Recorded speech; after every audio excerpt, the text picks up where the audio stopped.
Je m'appelle Juliette, et le jour où ma sœur a vendu en douce la maison de ma grand-mère, elle n'a même pas eu le courage de m'appeler. Mon téléphone s'est allumé avec un message court et glacial, maison de mamie vendue. Merci de ne pas avoir été là. Pas d'émoji, pas d'explication, juste un couteau numérique glissé doucement entre mes côtes. Pendant quelques secondes, j'ai juste fixé l'écran, sentant mon pouls battre à tout rompre dans mes oreilles. Cette maison n'était pas juste une adresse. C'était le premier endroit où je me suis sentie en sécurité. La seule constante d'une enfance où tout le reste ne faisait que changer. C'est là que ma grand-mère m'a regardé dans les yeux un soir d'été et m'a dit « C'est toi qui comprends ce que cette maison signifie vraiment. » Et maintenant, ma propre sœur l'avait bradée comme un vieux meuble. Mon pouce a hésité au-dessus du clavier avant que je ne tape finalement la seule chose qui me venait à l'esprit. « Tu l'as vendue ? Tu es sûre de toi ? » J'ai appuyé sur envoyer, les mains tremblantes, pas seulement de douleur, mais de quelque chose de plus tranchant. Ce n'était pas juste une trahison. C'était une déclaration de guerre. Je n'ai pas appelé mes parents. Je n'ai pas appelé d'autres proches. J'ai appelé la seule personne qui connaissait à la fois mon histoire et la loi. Quand je lui ai envoyé les documents, il n'a pas eu l'air choqué. Il a ri. Il a vraiment ri. Avant de vous dire ce qu'il a dit ensuite et ce qui s'est passé après que je sois sortie de son cabinet, dites-moi quelle heure il est pour vous en ce moment et d'où vous regardez cette vidéo. Je suis vraiment curieuse de savoir jusqu'où l'histoire de ma grand-mère va voyager. Le lendemain matin, la colère s'était transformée en quelque chose de plus froid et de bien plus dangereux, la concentration. J'avais à peine dormi, repassant le message de ma sœur en boucle jusqu'à ce que chaque mot semble gravé dans mon crâne.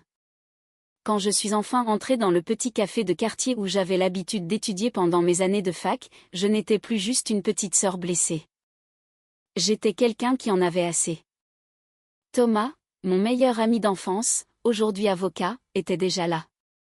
Cette fois, j'ai prononcé son nom à voix haute comme si je tirais une arme de son fourreau, Thomas. Il s'est levé, l'inquiétude écrite sur son visage. Juliette, assieds-toi. Raconte-moi tout. Alors je l'ai fait. Je lui ai parlé de ma sœur Sophie, du SMS, de la façon dont notre grand-mère Madeleine avait toujours dit que la maison serait mon ancre quand la vie deviendrait difficile.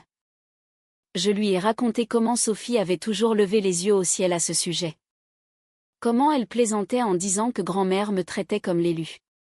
Thomas a écouté sans m'interrompre, feuilletant les impressions. J'avais apporté des captures d'écran de SMS, des photos de la maison, des copies de vieux emails. La maison n'est pas juste sentimentale, ai-je dit, la voix serrée. Elle fait partie de son testament. Je le sais. On en a parlé. Je lui ai promis que j'en prendrais soin. Que je ne la laisserais pas tomber entre de mauvaises mains. Pendant un instant, j'ai entendu la voix de ma grand-mère dans ma tête aussi clairement que si elle était assise à la table voisine. Certains murs gardent des secrets. Certains murs gardent des promesses. Ne confonds jamais les deux. J'ai dégluti difficilement et repoussé ce souvenir. Thomas a tapoté l'une des pages. Si Sophie a vendu la maison sans ton consentement, et si cette signature est fausse, elle a de graves problèmes, juridiquement et personnellement. Elle n'a pas juste franchi une ligne, Juliette. Elle a sauté de la falaise sans parachute. Ces mots m'ont traversé comme un étrange frisson électrique. Je n'étais pas impuissante. J'avais un moyen de pression. Pendant qu'il examinait les documents plus attentivement, j'ai ouvert mon ordinateur portable sur place et j'ai commencé à monter un dossier. Chaque carte d'anniversaire que grand-mère avait signée, chaque email où elle mentionnait la maison, chaque message de Sophie faisant allusion à des problèmes d'argent. Je regardais le dossier grossir, avec lui, ma détermination. Au milieu de ma collecte frénétique, mon téléphone a vibré. Sophie, encore. N'en fais pas tout un drame, a-t-elle écrit. Tu n'étais jamais là de toute façon. J'ai agi de manière responsable pour une fois. P. Pendant une seconde, ma main a tremblé de l'envie de l'appeler et de hurler. Au lieu de cela, j'ai fait glisser le téléphone sur la table vers Thomas. Il a haussé un sourcil. Tu sais, a-t-il dit lentement, j'ai vu des frères et sœurs faire des choses mesquines pour de l'argent, mais falsifier les dernières volontés d'une grand-mère décédée. Il a levé les yeux vers moi, son expression se durcissant. Elle va le regretter plus qu'elle ne peut l'imaginer. J'ai fixé le message de Sophie et j'ai senti quelque chose en moi se mettre en place. Peut-être pensait-elle que je choisirais la paix familiale plutôt que la confrontation. Peut-être croyait-elle que je resterais silencieuse pour éviter de passer pour la sœur difficile. Mais je me suis souvenu de la dernière nuit passée chez grand-mère, assise sur les marches du perron, la main de la vieille dame enveloppant la mienne alors qu'elle chuchotait « S'ils essaient un jour de vendre ce qui est censé te protéger, bats-toi, même si c'est la famille. » Alors, laissez-moi vous poser cette question, si vos propres frères et sœurs vendaient la seule chose que vous aviez promis de protéger, choisiriez-vous les liens du sang ou la promesse? Au moment où j'ai quitté le café, mon chagrin s'était durci pour devenir comme une armure. J'ai pris le reste de ma journée, je me suis assise à la minuscule table de cuisine de mon appartement lyonnais, et j'ai commencé à extraire tous les registres publics que je pouvais trouver sur la vente. Transfert de propriété, actes notariés, dépôts administratifs. Finalement, un nom n'arrêtait pas d'apparaître à côté de celui de Sophie, Richard Garnier. Au début, cela ressemblait juste à un autre acheteur riche ramassant une vieille bonne affaire pour la revendre. Mais plus je fixais le nom, plus un étrange malaise me parcourait l'échine. Cette nuit-là, j'ai rêvé de ma grand-mère assise dans son vieux fauteuil délavé, la douce lumière de la lampe formant un halo autour de ses cheveux argentés. Dans le rêve, elle n'était ni chaleureuse ni rieuse. Elle était sérieuse. Ne fais pas confiance à l'homme qui sourit avec des yeux vides, a-t-elle murmuré. Quand je me suis réveillée, le cœur battant, le nom de Richard résonnait encore dans ma tête. J'ai appelé Thomas dès le lever du soleil. J'ai besoin de tout savoir sur cet homme, lui ai-je dit. S'il est net, très bien. Mais s'il ne l'est pas, je veux savoir exactement à quel point il est sale. Je suis déjà dessus, a dit Thomas. J'ai passé son nom dans quelques bases de données hier soir.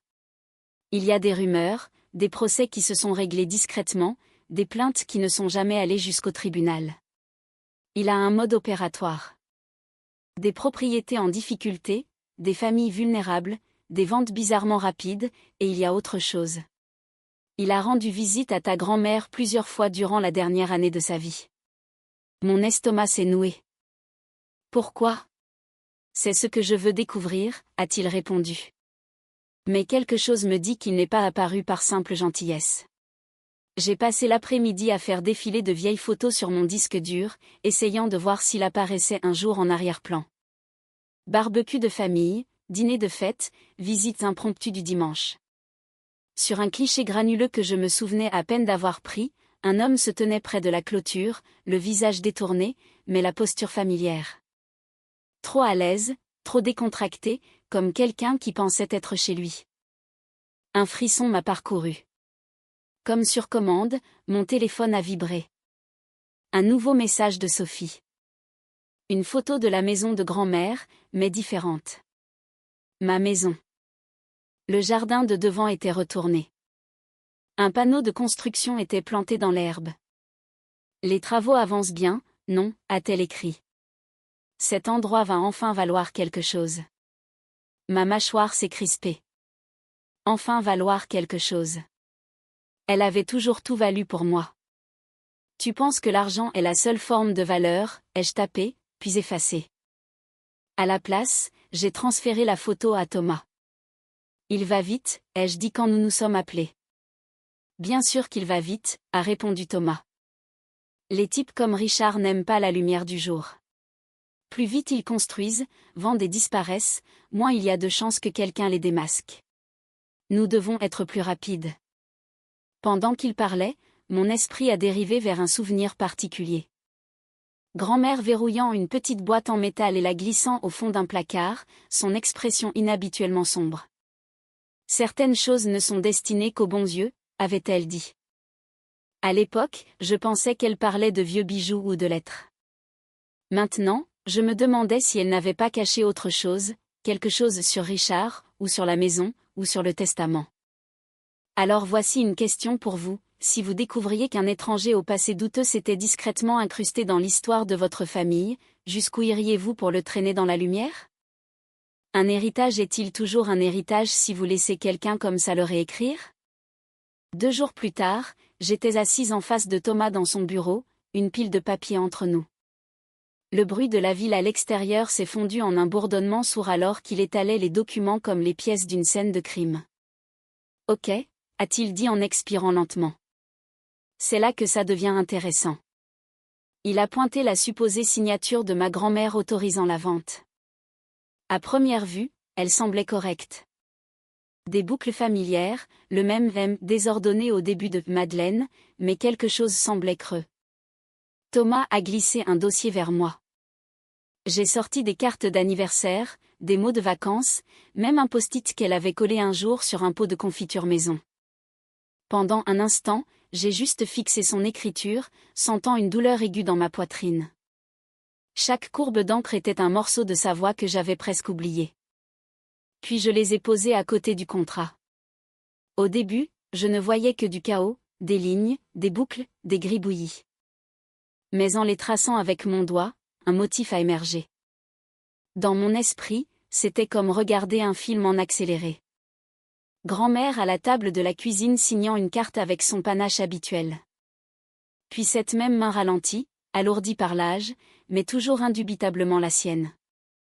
La signature sur le document de vente ne bougeait pas comme ça. On aurait dit quelqu'un essayant de l'imiter sans comprendre le rythme. « Regarde ça », ai-je dit, mon pouce accélérant. Elle relie toujours le M à la lettre suivante comme un ruban. Ici, c'est raide, séparé, comme si quelqu'un avait dû faire une pause. Et la pression. Elle appuie plus fort à la fin, pas au début. Celle-ci fait l'inverse. Thomas s'est penché, son calme d'avocat se fissurant pour laisser place à quelque chose proche de l'excitation. Exactement. Et la notaire qui a prétendument été témoin de cela, Madame Lecomte, n'a pratiquement aucune trace en ligne. Pas de bureau listé, juste une boîte postale. J'ai déjà vu ce schéma. Cela m'a frappé alors, pas seulement que la signature puisse être fausse, mais ce que cela signifiait concernant ma sœur et Richard. Ce n'était pas une erreur ou un malentendu. Quelqu'un s'était assis, avait pris un stylo, et avait prétendu être ma grand-mère décédée pour effacer ma place dans la famille. Mes mains se sont fermées en poing. Ils n'ont pas juste volé une maison, ai-je chuchoté. Ils ont volé sa voix. Thomas a hoché la tête. Si nous pouvons prouver le faux, beaucoup de choses s'effondrent. La vente devient invalide. L'investissement de Richard est en danger. Ta sœur pourrait faire face à des poursuites pénales. Cela cesse d'être un conflit familial pour devenir une affaire judiciaire. Pendant un instant, j'ai imaginé ma grand-mère assise à côté de moi, me regardant aligner chaque signature. Je pouvais presque l'entendre, l'encre ne ment pas, les gens si. La pièce semblait plus petite, plus lourde, mais aussi plus nette, comme si tout était enfin devenu clair. J'ai pris mon téléphone et j'ai fait défiler ma conversation avec Sophie, m'arrêtant sur un message où elle avait écrit « Grand-mère aurait voulu ça. Tu es juste dramatique. » Un rire amer m'a échappé.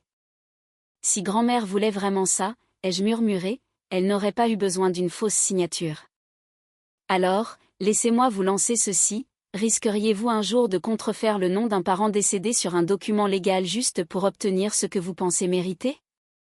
Et si vous découvriez que quelqu'un vous a fait ça, seriez-vous capable de détourner le regard? Ou brûleriez-vous tout pour prouver la vérité? Une fois que nous avons eu les signatures alignées et le passé douteux de la notaire dans notre radar, Thomas est passé à un mode différent, moins l'ami compatissant, plus le prédateur qui vient de repérer un point faible dans l'armure de son adversaire. On ne va pas juste déposer une plainte et espérer le meilleur, a-t-il dit en faisant les 100 pas dans son bureau. On va le confronter, mais à nos conditions. Confronter Richard, ai-je répété. Il va juste mentir. Thomas m'a fait un sourire mince. C'est le but. Les gens comme lui parlent trop quand ils pensent avoir le contrôle. Et quand ils parlent, ils font des erreurs. Il a ouvert un tiroir de bureau et a sorti un petit enregistreur numérique. La loi française est complexe sur l'enregistrement, a-t-il ajouté, mais nous ne sommes pas encore au tribunal. S'il avoue ou s'incrimine, nous aurons un levier colossal pour le faire plier avant même d'arriver au pénal. Ce sera toi qui le porteras. Pendant un instant, mon cœur a battu inconfortablement. Je n'étais pas habituée à cette version de moi-même, celle qui complotait, qui préparait des pièges. Mais ensuite, j'ai imaginé les traces de bulldozers déchirant le jardin de ma grand-mère et mon hésitation s'est évaporée. Et s'il ne dit rien d'utile, ai-je demandé. Alors nous avons toujours les documents, a répondu Thomas. Mais j'ai le sentiment que Richard a plus peur de perdre de l'argent et sa réputation que de dire la vérité. Avant la réunion, il m'a partagé d'autres trouvailles. Richard avait été impliqué dans de multiples transactions hors marché où des propriétaires âgés avaient mystérieusement changé leur testament ou vendu des propriétés à des prix étrangement bas juste avant leur mort. Des procès avaient surgi, puis disparu car des accords de règlement étaient discrètement signés. Il joue à ce jeu depuis des années, a dit Thomas. Seulement cette fois, il a choisi la mauvaise petite fille. Ce soir-là, j'ai conduit jusqu'au quartier où se trouvait la maison de ma grand-mère. Je me suis garée en bas de la rue et j'ai juste observé. Les ouvriers étaient partis pour la journée, mais une clôture temporaire entourait la propriété, et un panneau lumineux devant vantait « Luxe moderne, prochainement ». Je suis restée assise là, agrippant le volant, la rage se mélangeant à quelque chose de beaucoup plus fragile. Je suis désolée, mamie, ai-je chuchoté. J'aurais dû prendre des nouvelles plus souvent. J'aurais dû être là. Dans mon esprit, elle a répondu comme elle le faisait toujours quand je me blâmais pour quoi que ce soit. Tu es là maintenant, n'est-ce pas? C'est ce qui compte. Al. Or que je me tournais pour partir, un souvenir a refait surface, elle glissant une petite boîte en métal dans le placard de la chambre d'amis. Mon souffle s'est coupé. J'avais toujours supposé que c'était des bijoux ou de vieilles lettres. Mais si c'était plus? Une preuve? Une assurance? Je me suis fait une promesse silencieuse. Une fois que j'aurai les bases légales pour récupérer la maison, je retournerai ce placard jusqu'à ce que je la trouve. De retour chez moi, j'ai fixé l'enregistreur que Thomas m'avait donné. Le plan était simple. J'irai avec lui au bureau de Richard, je laisserai Thomas mener la discussion juridique, et j'attendrai le moment où Richard essaierait de minimiser ce qui s'était passé, ou pire, admettrait qu'il savait que la signature était fausse, ou que Sophie l'avait approché en premier avec la combine. Et Sophie. Je ne savais pas si je devais la prévenir ou laisser le choc la submerger comme une vague. Elle m'a envoyé un nouveau SMS tard ce soir-là. Tu vas vraiment mêler des étrangers à ça pour un bâtiment plein de poussière et de vieux souvenirs? Grandis un peu. J'ai fixé les mots jusqu'à ce qu'ils deviennent flous. Vieux souvenirs. Drôle comme la personne qui les appelait vieux était-elle assez désespérée pour les vendre. Alors répondez-moi honnêtement, si quelqu'un comme Richard avait discrètement fait carrière en s'attaquant à des familles comme la vôtre, vous contenteriez-vous simplement de récupérer votre propriété? Ou voudriez-vous vous assurer qu'il ne refasse jamais ça à personne d'autre? Le bureau de Richard était tout ce à quoi je m'attendais. Élégant, cher et intentionnellement intimidant. Des murs en verre, des sols polis, une réceptionniste qui souriait comme si rien de mal n'était jamais arrivé ici. Mais sous tout ce brillant, je pouvais sentir quelque chose de pourri, comme entrer dans une pièce magnifiquement décorée qui sentait quand même la fumée.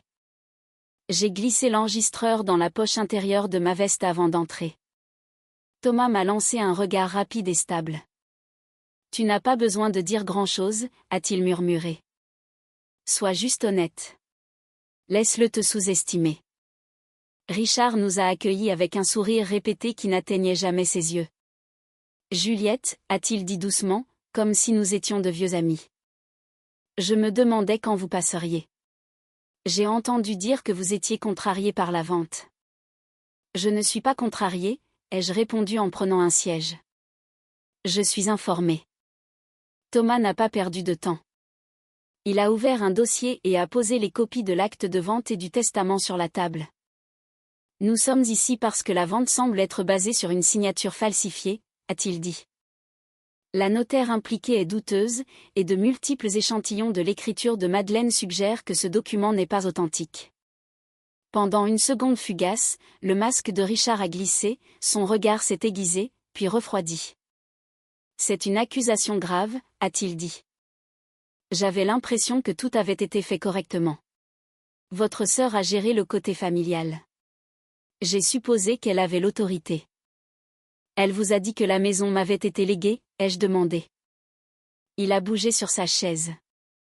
Elle a mentionné votre nom. Oui. Elle a dit que vous étiez distante. Que vous ne voudriez pas de la responsabilité. Que vous seriez contente avec un peu d'argent plus tard. Les mots ont atterri comme des coups de poing. Distante. Contente avec un peu d'argent plus tard. C'était l'histoire qu'elle lui avait vendue. Et vous l'avez juste cru sur parole, ai-je insisté. Aucune preuve? Pas de copie du testament? Richard a haussé les épaules. Mais de la sueur perlait à sa tempe. Thomas a glissé une autre page en avant. Une liste de plaintes antérieures et d'arrangements discrets liés au nom de Richard. La confiance semble être un thème récurrent avec vous, a dit Thomas froidement. Vous faites confiance à des documents qui apparaissent par magie. Vous faites confiance à des héritiers pressés de vendre. Et d'une manière ou d'une autre, cette confiance finit toujours par vous faire un profit pendant que des familles perdent ce qui compte le plus. La mâchoire de Richard s'est serrée. Attention, a-t-il dit. La diffamation coûte cher. La fraude aussi, a riposté Thomas. Pendant un long moment, la pièce était silencieuse, à l'exception du léger tic-tac d'une horloge murale. Puis Richard s'est penché en avant, baissant la voix. Écoutez, a-t-il dit, personne ne veut que ça devienne moche. J'ai déjà investi dans cette propriété. Permis, entrepreneur, plan. Cela pourrait être gagnant-gagnant si nous sommes intelligents. Qu'est-ce que vous proposez exactement, ai-je demandé, même si mon estomac se tordait. Je vous donne une part, a-t-il dit. Un versement généreux, plus que ce que votre part sentimentale ne vaudrait jamais. Vous partez. Votre sœur et moi avançons. Et personne n'a besoin de traîner le nom de votre grand-mère au tribunal. Et voilà. Le marché. Le prix de mon silence. Pendant un battement de cœur, j'ai pensé à mes prêts étudiants, mon loyer, les mois passés à lutter pour trouver un travail stable dans le design. Un gros chèque pourrait régler beaucoup de choses. Mais une autre image s'est imposée, ma grand-mère debout sur le perron, pressant une clé dans ma paume, disant « Ce sera toujours ton refuge ». Donc, vous voulez que je vous aide à profiter d'un crime, ai-je dit doucement. Parce que c'est ce que c'est si la signature est fausse. Prétendument fausse, a-t-il corrigé. Vous n'êtes pas encore au tribunal. Pas encore, a fait écho Thomas. Mais nous pouvons l'être. Le charme de Richard a vacillé pour laisser place à un agacement ouvert. Pensez à votre famille, m'a-t-il dit. Voulez-vous vraiment que votre sœur fasse face à des accusations? Voulez-vous vraiment être celle qui l'a traînée là-bas? La culpabilité a frappé fort parce qu'il savait exactement où viser. Mais je me suis souvenu des SMS de Sophie, de sa photo suffisante de la maison en travaux, de la façon dont elle m'avait jeté mon absence au visage comme si je les avais abandonnés, et non l'inverse. Elle s'était traînée elle-même là-bas quand elle a pris un stylo et a prétendu être quelqu'un qui m'aimait. J'ai dit, je ne fais que marcher après elle. Son visage a pâli. Il savait qu'il avait mal calculé. Je me suis levée, ma voix stable maintenant. Voici ce qui va se passer. Nous vous donnons une chance de régler ça discrètement. Annuler la vente. Transférer la propriété à mon nom, là où elle devait être dès le début. Où nous emmenons tout ça, j'ai fait un signe de tête vers les papiers et la présence tacite de l'enregistreur dans ma poche, point au tribunal, et vous pourrez expliquer votre schéma à un juge. En quittant son bureau, mes jambes tremblaient, mais pas de peur, d'adrénaline. Je venais de refuser plus d'argent que je n'en avais jamais vu au même endroit. Mais cela ne ressemblait pas à une perte.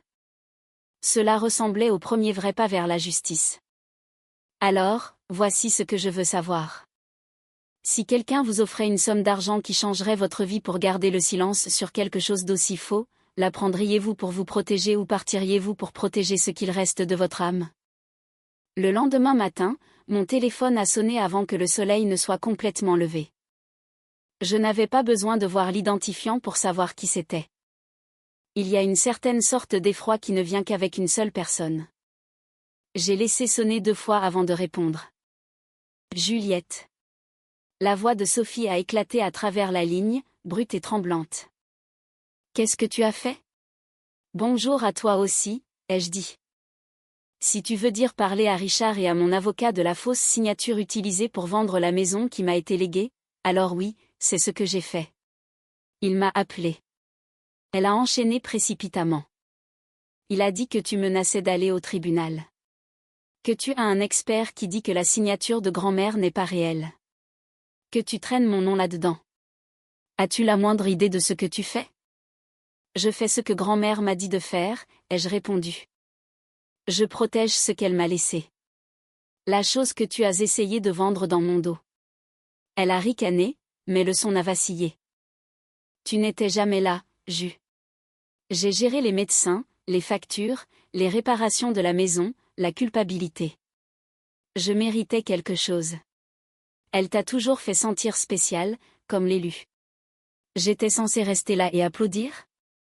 C'était là, enfin dit à voix haute. La rancune qui avait mijoté sous chaque lever d'yeux, chaque blague sournoise.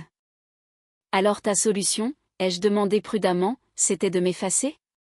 De contrefaire son nom? De faire équipe avec un vautour qui visite des vieilles dames en maison de retraite et de te convaincre que c'était responsable? Je n'ai rien contrefait, a-t-elle craqué. Trop vite. Puis plus doucement. J'ai juste signé ce qu'ils ont mis devant moi. Madame le comte a géré ça. Richard a dit que tout était standard. Je me suis dit que grand-mère voulait t'aider. Elle s'inquiétait toujours pour l'argent. Tu connaissais le testament, ai-je dit. Tu l'avais vu. Tu savais que la maison n'était pas à toi pour la vendre. Le silence a pesé sur la ligne comme un poids. Quand elle a finalement parlé à nouveau, sa voix avait perdu son tranchant. Si ça va au tribunal, a-t-elle chuchoté, s'ils disent que je suis impliquée dans un faux, si ça va dans mon casier judiciaire. Juliette, s'il te plaît. Je pourrais perdre mon travail. Je pourrais. Tu aurais pu me perdre moi, ai-je coupé. C'est peut-être déjà fait. Les semaines qui ont suivi ont été un flou de dossiers, d'audiences et de retombées familiales. Tante Rebecca a appelé pour me supplier de garder ça en famille, me prévenant qu'une fois les avocats impliqués, les choses ne pourraient jamais redevenir normales. Mes parents ont laissé des messages vocaux tendus parlant de malentendus et de ne pas gâcher la vie de ta sœur pour une maison. Je les ai tous écoutés, puis j'ai repassé la voix de Madeleine dans ma tête, me disant de ne pas être poli avec les gens qui traitaient ma sécurité comme une monnaie d'échange. Quand nous sommes finalement entrés dans la salle d'audience, c'était comme monter sur une scène où je n'avais jamais voulu être. D'un côté, moi et Thomas, notre table couverte de preuves soigneusement organisées. De l'autre, Sophie et son avocat, et plus loin, Richard avec son propre conseil coûteux. Sophie ne voulait pas me regarder au début. Elle fixait droit devant, les épaules rigides. Richard semblait plus petit sans son bureau derrière lui. Le juge a écouté alors que Thomas exposait la chronologie. Le testament clair de Madeleine me laissant la maison. Les visites de Richard à l'EHPAD. La vente précipitée. La notaire avec un schéma suspect. La conclusion de l'expert affirmant que la signature sur l'acte ne correspondait pas à l'écriture naturelle de Madeleine. L'expert graphologue a témoigné, soulignant les mêmes différences que Thomas et moi avions étudiées à son bureau. La pression, les connexions entre les lettres, l'ordre des traits. Des mots comme incohérent, improbable et simulé ont rempli l'air. Madame le comte, la notaire, a été appelée mais ne s'est pas présentée. Son avocat a soumis une déclaration à la place, qui lui a fait plus de mal que de bien. Chaque absence, chaque réponse évasive rendait la falsification plus évidente. Pendant une pause, Sophie s'est finalement tournée vers moi. Ses yeux étaient cernés de rouge, son mascara a coulé. Je ne pensais pas que ça irait aussi loin, a-t-elle dit d'une voix rauque. J'étais juste fatiguée de toujours me sentir comme celle en trop. La préférée de grand-mère ceci, la spéciale de grand-mère cela. Tu as eu la maison. J'ai eu quoi? La culpabilité et les factures. Pendant un instant, j'ai vu au-delà de la Sophie de 29 ans en blazer pour voir l'adolescente qui avait pleuré sur mon lit après sa première rupture.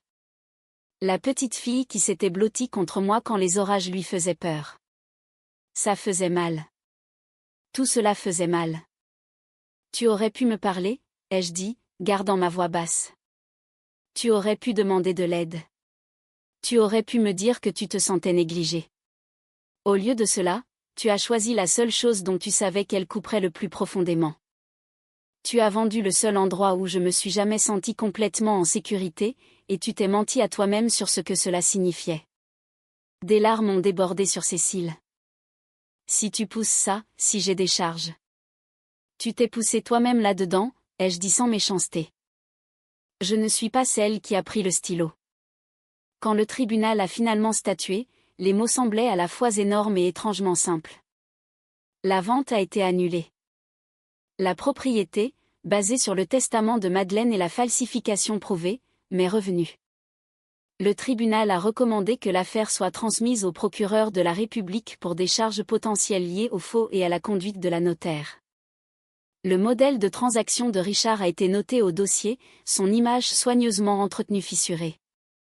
Sophie, sous pression et avec Thomas plaidant que Madeleine n'aurait pas voulu sa petite fille en prison, a fini avec des amendes, une restitution obligatoire et une marque permanente qui rendrait certaines portes plus difficiles à ouvrir. Elle a déménagé quelques mois plus tard, mettant une distance physique par-dessus la distance émotionnelle qui s'ouvrait déjà entre nous. Certains proches m'ont blâmé, certains m'ont remercié discrètement, la plupart ne savaient juste pas quoi dire. Le jour où je suis retournée dans la maison de Madeleine avec une vraie clé légale dans ma main, l'endroit ressemblait à une phrase à moitié finie. La construction avait été arrêtée en pleine réflexion. Murs ouverts, parquet arraché, plans scotchés sur les poutres nues. La poussière flottait dans l'air. Mais sous le désordre, je pouvais encore sentir le battement de cœur de la maison où j'avais grandi. Dans le placard de la chambre d'amis, derrière une rangée de courtes pointes soigneusement pliées qui n'avaient étrangement pas été touchées, j'ai trouvé la petite boîte en métal exactement là où je m'en souvenais. La serrure était vieille et têtue, mais elle s'est ouverte avec un peu de pression et beaucoup d'émotion. À l'intérieur, nichée parmi de vieilles photos et une paire de boucles d'oreilles que j'avais aimées étant enfant, se trouvait une enveloppe avec mon nom dessus. J'ai déplié l'écriture tremblante de Madeleine et j'ai lu « Si tu lis ceci, cela signifie que la maison t'est revenue. Je te fais confiance pour la protéger. Même si cela signifie s'opposer aux gens que tu aimes. L'amour n'est pas aveugle, Juliette. Il voit la vérité et la choisit quand même. Ne laisse personne te convaincre que garder le silence est la même chose que garder la paix. » J'ai ri et pleuré en même temps, assise en tailleur sur le sol poussiéreux. Dans les mois qui ont suivi, j'ai décidé de ne pas transformer la maison en un sanctuaire de la douleur. Au lieu de cela, je l'ai rénovée lentement, la transformant en un petit espace communautaire et un studio de design. Les enfants du quartier passaient pour des ateliers d'art. Les adolescents utilisaient la pièce de devant comme un endroit calme pour étudier. J'ai gardé le fauteuil préféré de Madeleine dans le coin, un témoin doux et usé du fait que sa maison faisait toujours ce qu'elle voulait qu'elle fasse, protéger les gens qui en avaient besoin. Les gens me demandent parfois si cela en valait la peine, de traîner ma sœur en justice, d'exposer la laideur familiale, de choisir une maison plutôt que l'illusion de l'harmonie. Je ne pense pas avoir choisi une maison plutôt qu'une sœur. Je pense que j'ai choisi l'honnêteté plutôt qu'un mensonge que nous étions tous censés avaler. Alors maintenant, je vous laisse avec la question qui persiste encore chaque fois que je tourne la clé dans cette porte d'entrée. Quand la famille vous trahit aussi profondément, la vengeance consiste-t-elle juste à les regarder tomber? Ou est-ce récupérer les parties de vous-même qu'ils ont essayé de vendre? Et si vous étiez debout sur ce perron avec la clé dans votre main, partiriez-vous pour sauver les apparences? Ou feriez-vous exactement ce que j'ai fait et vous battriez-vous pour l'héritage de la seule personne qui ne vous a jamais demandé d'être autre chose que vous-même?